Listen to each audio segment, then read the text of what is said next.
মদ্যপান, ধূমপান ও মাদক সেবন স্বাস্থ্যের পক্ষে ক্ষতিকর। কিছু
বাংলা সাহিত্যের কিছু রোমাঞ্চকর গল্প দিয়ে সাজানো আমাদের এই বিশেষ নিবেদন গল্প শুনবে।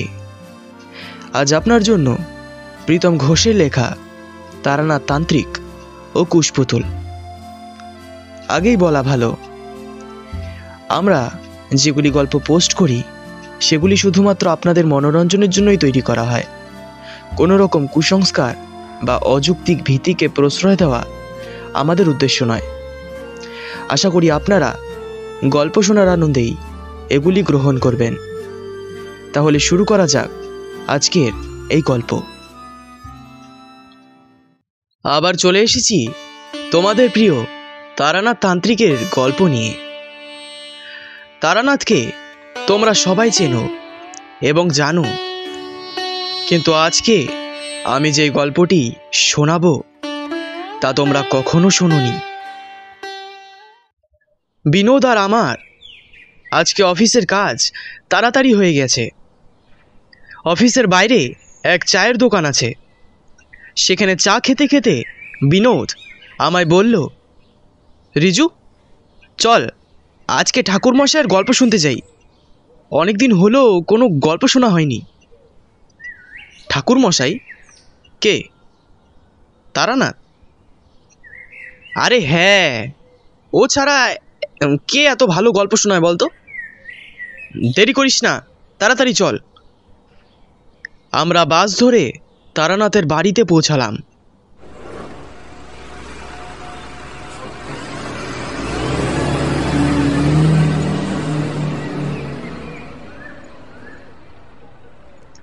দরজার কলিং বেল বাজাতেই চারি এসে দরজা খুলল। চারি একটু রাগী স্বরে বলল, কাকাবাবু, তুমি না বলেছিলে আমায় ঘোরাতে নিয়ে যাবে? কই নিয়ে গেলে না তো? আমি বললাম, চারি সেই দিন আমার প্রচুর কাজ ছিল, তুই রাগ করিস না। আজ নিয়ে যাব তোকে, একদম পাক্কা তোকে নিয়ে যাবই আজকে ঘোরাতে, ঠিক আছে? চারি মৃদু হাসি হেসে বলল, ঠিক আছে। কি ঠাকুর মশাই, কেমন আছেন? তারানাথ বলল। কে? ও তোমরা, তা এতদিন পর? বিনোদ বলল, ও ঠাকুর মশাই কাজের একটু চাপ ছিল আর কি। আচ্ছা আচ্ছা, তোমরা একটু বসো। এই চারি, চট করে একটু চা বানিয়ে নিয়ে আয় তো। চারি তখনই চা বানাতে রান্নাঘরে চলে গেল। আমি আর বিনোদ সোফায় গা এলিয়ে বসলাম। আমি তারানাথের বাড়ি আসার সময় দোকান থেকে একটি পাসিং শোয়ের প্যাকেট কিনেছিলাম। সেই পাসিং শোয়ের প্যাকেট আমি তারানাথের ঘরের টেবিলের ওপর রাখলাম। তারানাথ খানিক হেসে বললেন, তোমরা আর শুধরবে না। বলো, কি গল্প শুনতে চাও তোমরা? আমি বললাম, আপনি কেমন করে জানলেন যে আমরা গল্প শুনতে আসছি?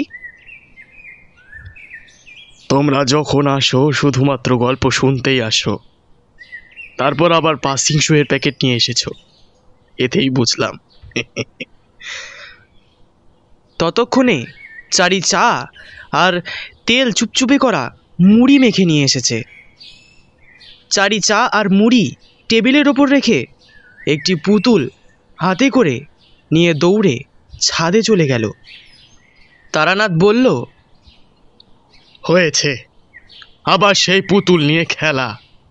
কতবার বলেছি এই পুতুল টুতুল অত কাছে রাখতে না। বিনোদ বলল, থাক না ঠাকুরমশাই, বাচ্চা মেয়ে নিয়ে গিয়েছে খেলার জন্য, থাক না। খেলার জন্য বলছি না, ও পুতুল টুতুল নিজেদের কাছে অত রাখতে হয় না। যদিও সব পুতুলে বিপদ নয়, তবুও ভয় করে চারিকে নিয়ে। ভয়? কিসের ভয়? কিছু পুতুল যতটা সরল দেখতে তা নয়, কিন্তু এতে ভারী বিপদ হয়। বিনোদ বলল, বিপদ? পুতুল নিয়ে আবার কি বিপদ হতে পারে? ওই যে প্রথমে বললাম, যতটা সরল দেখতে তা নয়। আমি বললাম, আপনার জীবনে কি এমন কোনো পুতুল নিয়ে ঘটনা হয়েছিল? মৃদু হেসে তারানাথ বলল, হ্যাঁ, সে এক ভারী অদ্ভুত রকম ঘটনার সম্মুখীন হয়েছিলাম আমি। বিনোদ একটু উৎসাহ নিয়ে বলল, ঠাকুরমশাই, তাহলে এই গল্পটি আপনি শোনান আমাদের।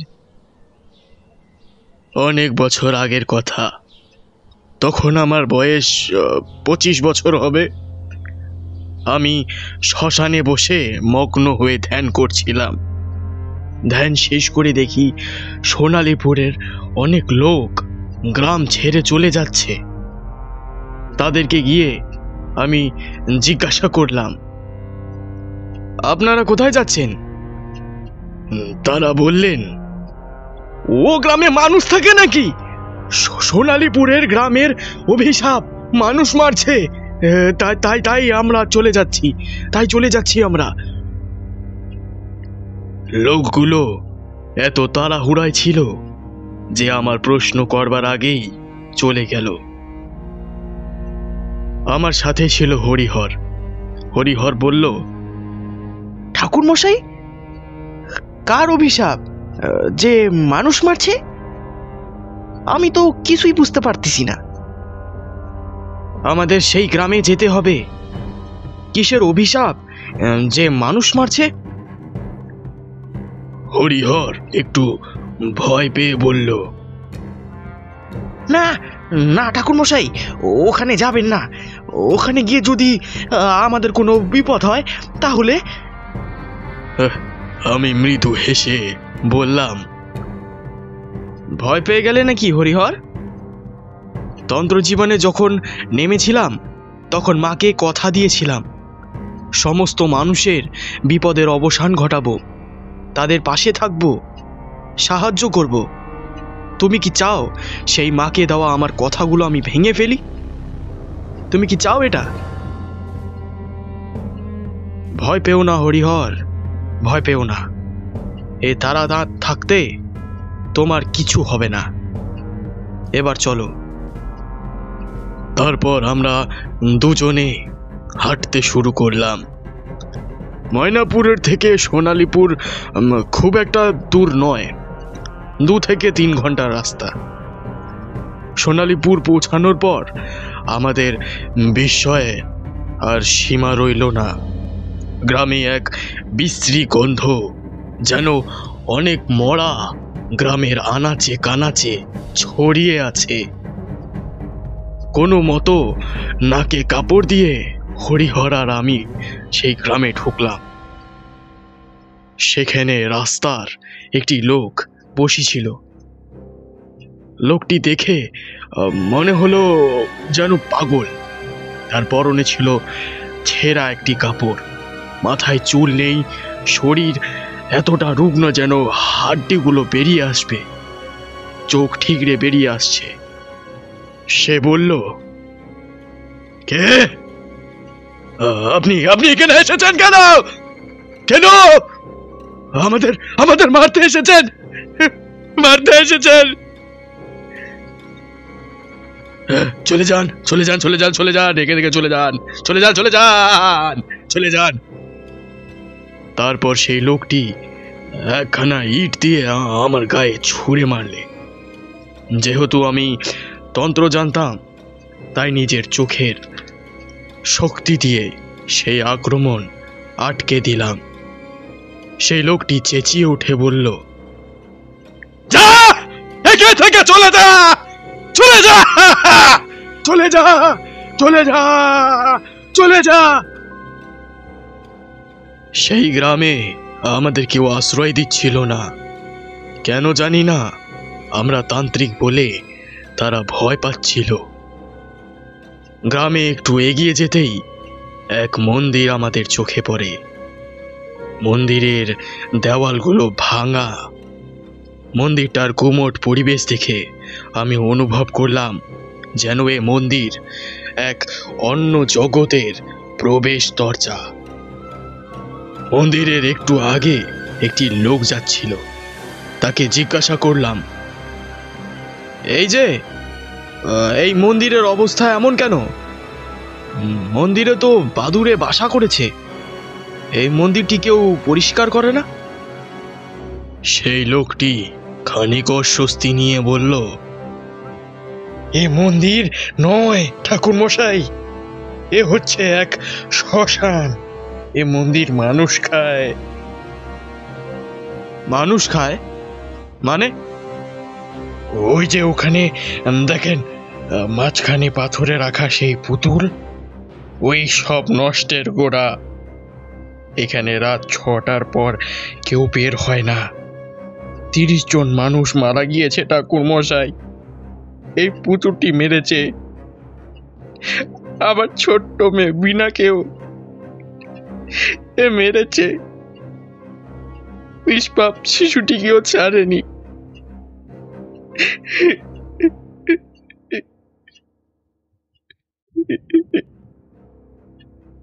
শান্ত হন, শান্ত হন আপনি।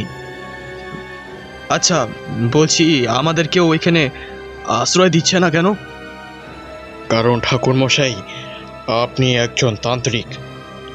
প্রায় 1 বছর আগে এক তান্ত্রিক এসেছিল এই গ্রামে। তান্ত্রিকটি নিজের শক্তি বাড়ানোর জন্য একটি কুশপুতুল তৈরি করেছিল। এই পুতুলটি তৈরি করেছিল। এই পুতুলটি মানুষ গ্রাস করত, আর সেই থেকে সেই তান্ত্রিকের তন্ত্র শক্তি বৃদ্ধি পেত। একদিন মন্ত্র উচ্চারণ ভুলের কারণে সেই পুতুল সেই তান্ত্রিককেও গ্রাস করে। সেই থেকে এই পুতুল মানুষকে গ্রাস করছে।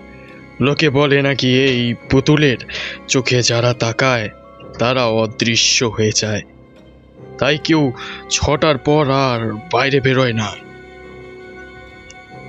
আমি সমস্ত গ্রামবাসীকে বললাম, তোমরা ভয় পেও না, আমি তোমাদের এই বিপদ থেকে উদ্ধার করব।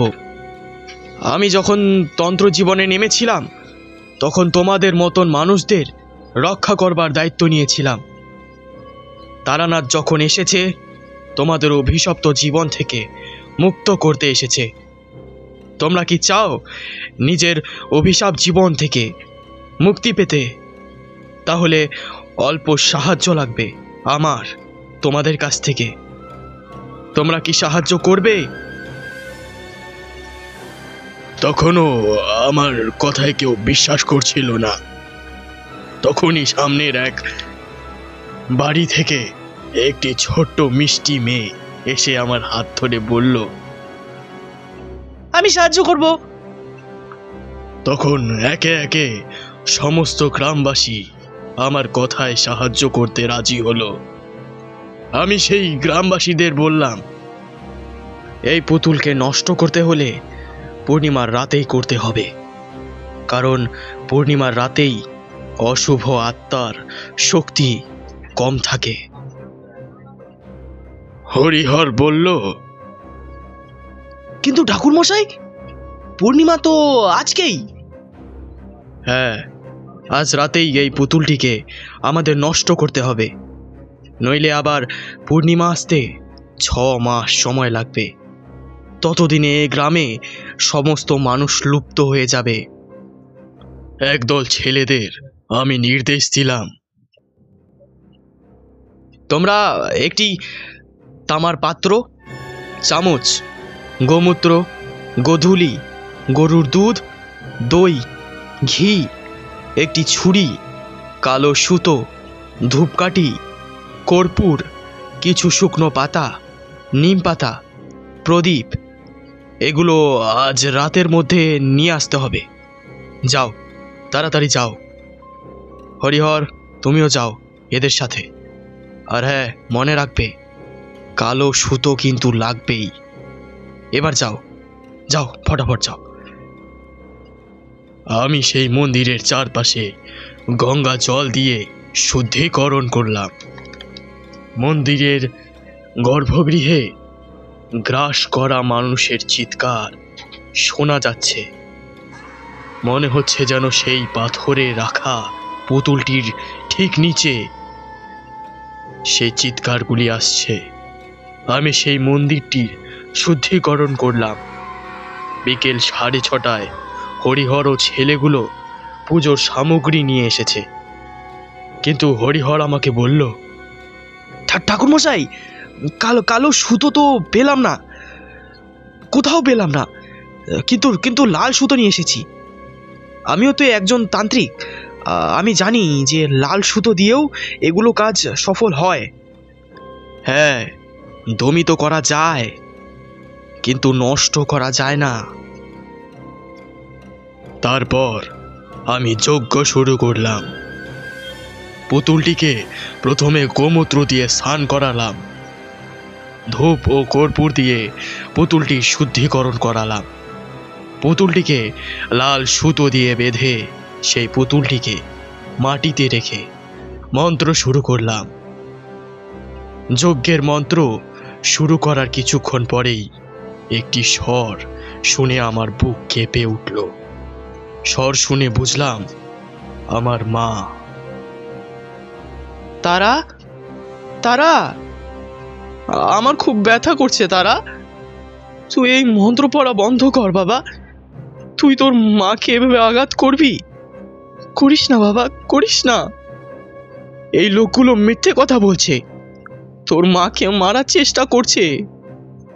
তুই এদের কথা শুনিস না।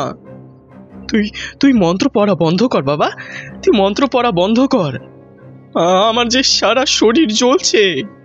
বন্ধ কর, বন্ধ কর, বন্ধ কর, বন্ধ কর, বন্ধ কর, বন্ধ কর, বন্ধ কর, বন্ধ বন্ধ কর, বন্ধ কর, বন্ধ কর, বন্ধ কর, বন্ধ কর, বন্ধ বন্ধ কর, বন্ধ কর, বন্ধ কর। আমার চোখ দিয়ে জল গড়িয়ে পড়ল, কিন্তু পরক্ষণেই আমার বুদ্ধি হলো যে আমার মা তো 2 বছর আগে গত হয়েছে। আমি বুঝলাম সেই পুতুলটি ফোন দিয়ে এঁটেছিল আমার জন্য। আমি আর তার কথায় কান না দিয়ে নিয়ে আসা ছুরিতে সিঁদুর লাগিয়ে পুতুলটির গায়ে বিঁধে দিলাম। সেই পুতুলটি আর্তনাদ করে কিছুক্ষণের মধ্যেই নিস্তেজ হয়ে গেল।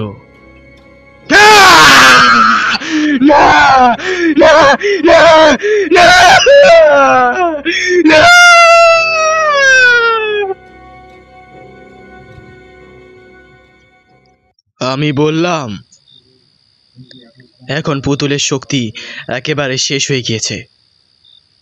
এই পুতুলকে নদীতে গিয়ে ফেলে দাও, কিন্তু হ্যাঁ, এই পুতুলকে স্পর্শ করার চেষ্টা করো না কিন্তু, তাহলে এর শক্তি আবার জাগ্রত হবে।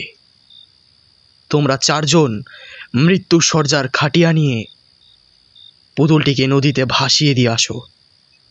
তারপর কয়েকজন সেই পুতুলটিকে ভাসিয়ে দিল।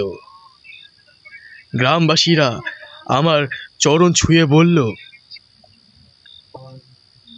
ঠাকুর মশাই, আপনার জন্য আমাদের এই অভিশপ্ত জীবন সমাপ্ত হয়েছে। কি করেছে আপনাকে ধন্যবাদ দিব আমরা আর জানি না। এ তো আমার কর্তব্য। এই বলে আমি আর হরিহর সেই গ্রাম থেকে বিদায় নিলাম। ভোর হয়েছে। রাস্তায় হাঁটতে হাঁটতে হরিহর বলল, ঠাকুর মশাই, আপনাকে এ বিশ্বের প্রথম স্থান অর্জিত তান্ত্রিক বললে ভুল হবে না। এত শক্তিশালী অভিশপ্ত পুতুলকে আপনি সমাপ্ত করে দিলেন। না, তোমাকে তো আগেই বললাম এই পুতুলের শক্তি কমেছে, কিন্তু নষ্ট হয়নি। এই পুতুলকে যদি আবার কেউ স্পর্শ করে, কোনো জীবিত ব্যক্তি বা মানুষ স্পর্শ করে, তাহলে সেই মানুষের শক্তি শোষণ করে পুতুলটি আবার জীবন্ত হয়ে উঠবে।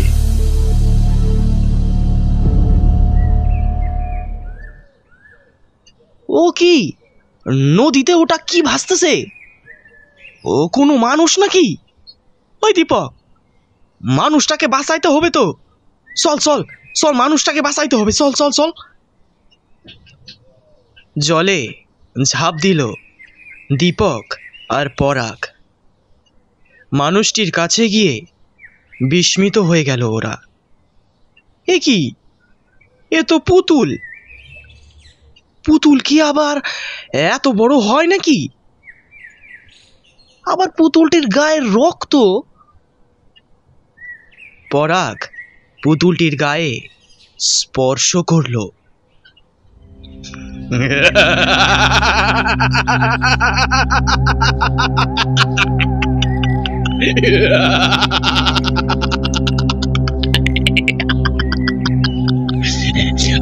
আমি জেগেছি, আমি জেগেছি, আমি জেগেছি, আমি জেগেছি। এবার হবে মানুষের রক্তের খেলা, রক্তের খেলা হবে, রক্তের খেলা হবে, খেলা হবে রক্তে।